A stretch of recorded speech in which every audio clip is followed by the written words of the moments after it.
And together we read a book through the person. And what better person than the author of the book themselves? You get to read through the minds. You get to understand how the book, the whole process of birthing that creative work. And that's what exactly we'll be doing this afternoon with Titi Horsfall. Welcome, ma'am. Thank you very much. Welcome. Afternoon. Yes, it's good to have you. So, we have the book Settled Dust that you wrote. Yeah. Interesting topic or interesting title for a book. Yeah. So what's the inspiration behind that? Yeah, so the inspiration is about telling the story of redeeming love, new chances, living again, finding the fortitude to keep moving despite the weight that life may put in one's part and on one's shoulders. So the story essentially is about a young woman who has come of age, and then she was determined to explore the world and enjoy all that is on offer. And then she leaves at the time of the transatlantic slavery period. So that's the period where I set the story. And she does the consequences and willingly offers herself to go into slavery, believing that there must be some good if a whole lot of people were embarking on such a journey. Wow.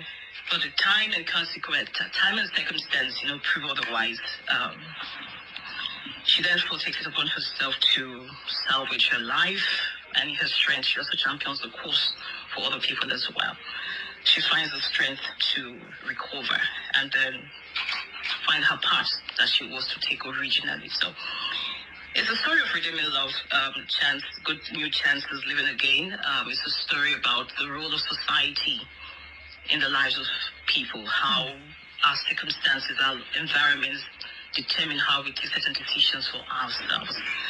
It's a story about family support and the intervention loved ones, give to people who need to find their feet back. It's also a story about racial harmony, faith, and then femininity. So Lemar's story mirrors women in society, in patriarchal society. Yeah. So you said something about the what's her name again? I'm so sorry. I did not get to read the book. Lomar, so it's L-O-M. Lomar. Now Lomar decided to go into slavery willingly. That's kind of weird. Weird? She offered herself. Tell me about that. Why did she? What was it about that era of slave trade that tickled her fancy or made her think that there must be something in there for her? Because within the context of the story, a lot of people were going away, not returning. Oh. So she felt there must be some reason why they were not returning. There were probably some gains. And then she looked at the middlemen who were scouting for the slaves. They looked so well fed and so nourished, and she felt really there really was something to gain. Take this into a larger scale. We have the migration, the migrations from the African continent into the Western world as well. We see a lot of depletion in family structures as well, and a lot of people are, sincerely, they call it Japa. Yeah, Japa. Yeah. A lot of people are, leaving these shores to other shores, instead of green pastures. And we wonder and hope that they're finding their feet, and then they are also enjoying their prospects now while they set out to achieve that. Talking about this Japa syndrome, right? Like, do you also? I'm just asking you a personal question now. Do you see that, do you liken that to what she did in terms of you're leaving the known to the unknown, and then most of the time when you see people leave their own shores into another shore, they begin to complain of things like racism, like some very uncomfortable things that they're not used to back at home. But then you go and you're faced with the reality that, hey, it's not business as usual here. So for me, the best story is put all your cards on the table and just know exactly what you're going out for. Yeah. Let it not be something that you're doing under pressure or you just want to force yourself into it. So that bit on the migration is just just part of the story. Yeah. So you also talked about redeeming love. Can you walk us through some of the key points you highlighted when it comes to exposing that theme in the book? Yeah. So just about, we're humans and we take decisions every day. Yeah. And sometimes those decisions do not turn back. So there's a cause and effect. sometimes the effects do not come back to us the way we would have anticipated. Yeah. Sometimes it could be life-altering, life-changing. How do you recover from decisions taken? Sometimes even those decisions were probably not taken by you. They were taken by other persons on your behalf. So in all of this is about keeping an eye on what the bigger goal is, about perhaps your purpose or perhaps what you want to achieve in life, and just finding the fortitude to keep straight, keep at it, and keep moving. All right, so let's also talk about, one of the things you said was very prominent in the book. That's talking about, well, the role of the female in a highly patriarchal society and all of that. It's still a major issue for us today in the world we live in, whereby women are highly disadvantaged, and every decision, or right from the time of birth to when you become a full adult, you're being groomed to suit in a society that's filled not with your own ideas, but the idea that has been laid for you by your family and all of that. What is the character in your book? How do we see the character relating to this sort of issue? Right. So I'll just pick up something from the prologue I had here. Yeah. Sacerdos is also a heart cry of a woman caught in the web of pressure who was never free and who is in need of a chance at life, akin to the parable of the prodigal son. However, due to society's placement, it will seem harder for a woman to seek and obtain that chance at life than it was for the prodigal son. So a message on the burden of femininity is captured by the story in light of patriarchal dictates on gender. It drives for inclusion in grand schemes and not weaponizing of female standards. It draws understanding from what appears to be a deliberateness in the documented ancestral lineage of 5 notable women: Tamar, Rahab, Ruth, Bathsheba, and Mary. If you take a note of these personalities, you will see that they were women who society gives them the wrong end of the stick, but however they turned it around and then made something out for themselves. So I think it was deliberate to have these women documented and a lineage, for women coming centuries after. In society, kind of gender-driven societies that some women find themselves. Interesting. What about the role of the family in all of this? I mean, because I know that's also one other thing that we get to see in the book as we get to read. How important is that?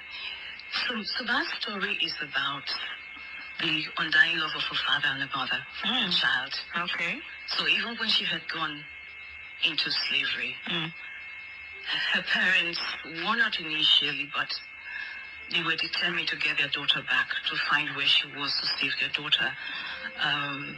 As a story of family and friends, standing for one another and putting their resources together to ensure that everyone within that nucleus is sustained, and is supported, whatever it may be. So, Sacerdos conveys the unshakable place of family and friends, the nucleus of society, the shield and support system upon which life is revamped and sustained and identities are evoked. Yeah. Okay. Interesting. Reviewing the book, not the usual way, because maybe there wasn't this communication, as per how we normally do it chapter by chapter. But then giving you an overview of the book and some of the, issues raised, I'm sure many of you listening can connect to it and want to lay your hand on this book. It's titled Settled Us. And you're listening to it from the mouth of the author, what inspired her, and of course, issues raised. I mean, is there any other issue you want to speak to us, that relates to the book this afternoon, as we also get to open up the lines and have people call in and probably ask questions of their own? Other areas we need to highlight on? Well, these areas are kind of topical, and they're open for reviews. Yeah. When you look at racial harmony, for instance, so now looking at the historical perspective of this book, 200 years ago, the transatlantic slave trade was abolished. However, we're still fighting off the stigma and the identity about a former time being slaves. So I think the new preferred way of being referenced is people of African descent. People of African descent. They're about. There's also the aspect of faith, our belief in a supernatural being who helps us to navigate all of the complexities and helps us to hope, to give us hope, to inspire for a better tomorrow. Yeah. So just about that, yeah. All right. So some interesting stuff we're talking about this afternoon on, the book Settle Dust. You can call in if you have your own questions and you're curious about areas that you probably want to hear from the author. Any questions about the book this afternoon? We'd love to hear from you as we begin to take the call on 0700 951 0000. We also have 080 974869. Poetry, a bit of poetry, and then prose. How did you do that? That's quite interesting. And drama. Yeah, I mean, drama, prose, poetry. That's amazing. Really, really amazing. You get to read for us, some part of the book. But how many chapters do we have in the book? So the book is written in verses. Yeah. So I have. In verses. Verses, yeah. Beautiful. Verses. So it's a book that can be adapted for stage play. Wow. It's a book in verses, so it has a poetic. Interesting. I love this. And then it's prose as well, storytelling. Yeah. Okay, so you want to take some excerpts? Okay, Yeah. So I would read scene 1, Decision Time. Sitting under the shade of a stout tree, the time was right for Luma to break free. Shielded from the sun, she went back in time to stare at their weak hearts way past its prime. Years ago, she had lived in the forest, deprived of wealth and comfortable nest.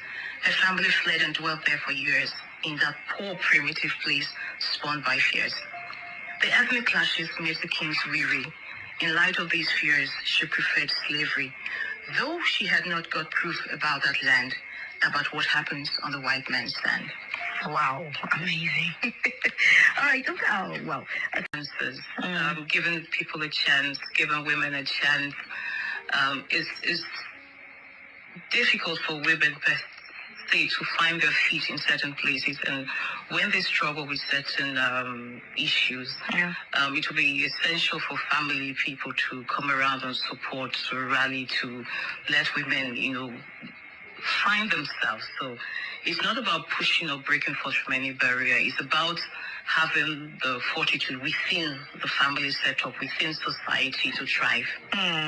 Within family to thrive. Okay, someone is saying, how can I get the book? Do you have any particular place that people can actually lay hand on this book and probably buy? Yeah, you can get it online, and then of course depending on your locations, there are locations in Abuja, in Lagos, and in Port Harcourt, and depending on your location. For Roving Heights Bookshop is quite popular. They have locations in Abuja, and in Lagos as well. Latena in Lagos, Bookville World in Port Harcourt, Adams Page in Abuja, and generally online it can be ordered on Amazon and other booksellers. All right, so I think maybe I'll just take a hold of some of those bookstores and send back the message for anybody making inquiries on how to get the book.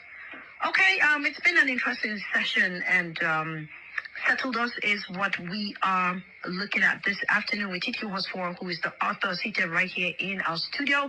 Let me know if you're desirous of getting the book, and I would send across to you a number of bookshops that you can get. We also have them online, right? Yep. Is it on it's on Amazon, yeah. Amazon Noble. Okay. All right. So I would also probably send you links or something so that you are able to get the book. Right. So it's that part where we begin to round up. And Titi, I don't know if there's anything left, about the book that you just want to still share, or any part that maybe you just want to read for us again, maybe another excerpt of the book before we round up, finally. Okay.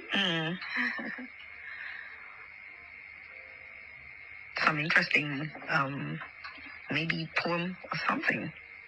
Or you read a poem, well, maybe just pick out maybe one story from the prose or something and just read. All right. Let me just look at Scene 10, which says the night thereafter. Okay. It was same the next night and the night thereafter, till the ship of doom eventually docked somewhere. She was flogged into compliance to be on a queue. She stepped out like the other slaves for what was due. When her iron chains were unlocked, she was pulled out. With her hair in their grip, she was not left in doubt. This was way less of what she could have imagined. She would never understand how it took their mind to meet this unprovoked act on a human being. They had no sympathy, no remorseful feeling, the rift of the milk of sympathy for mankind. Theirs was too sour, haven't been forgotten, behind. She obeyed an order for her to climb the stage. As she did so, she remembered an old adage. When anyone has slept and awoken upright, the windows should be opened to give a salute. The force of the universe had been hard at work. She had disregarded this, and now she took stock. About life's canny ways she had misunderstood. Now she felt the shifting of the stage where she stood. It went round and round. It was slowly revolving. She went with the 360 turns, going a curving. Raise your arms.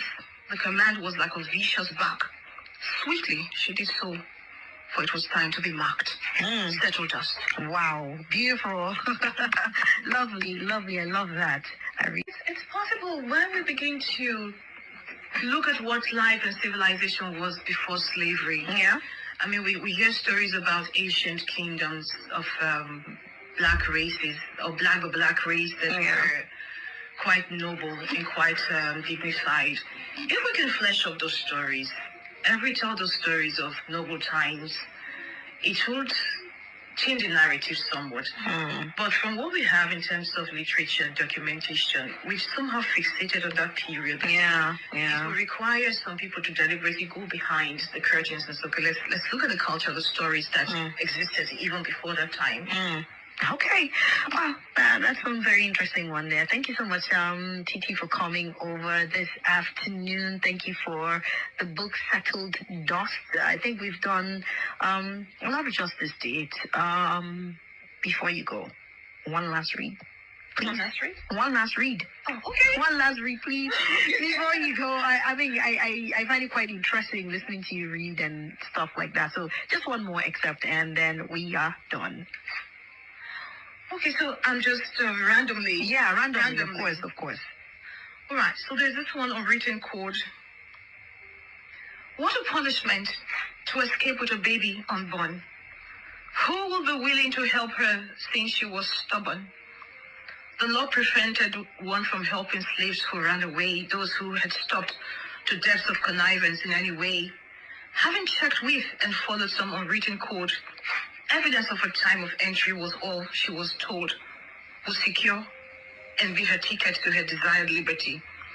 It seemed fraught with barriers. She longed for warm felicity. Would he write her a brief? Would he be willing to help her? She needed a ticket, one that would be an enabler.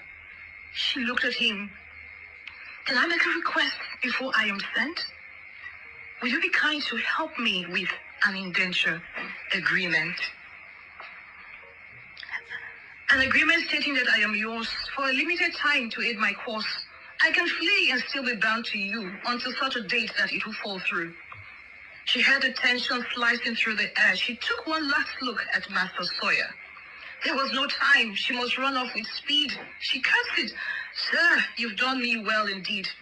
She ran through the dense maze of the large house. She ran fast towards the servants' quarters. The wind blew, staring from the firmament. Trouble was here. Its impact would torment. Wow. Amazing.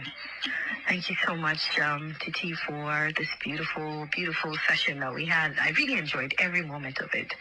I'm sure you give me all the needed bookstores that we could get your book, right? Yeah. So anybody who needs it, what will be your final words before you go? Just stay strong.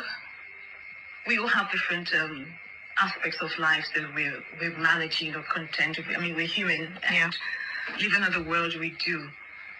There are pockets of things we need to manage, but stay strong, keep moving, and please, families, rally around yourselves, intervene with your loved ones, support each and everyone, because that is the nucleus of anyone's life. That's where we sustain them. Exactly.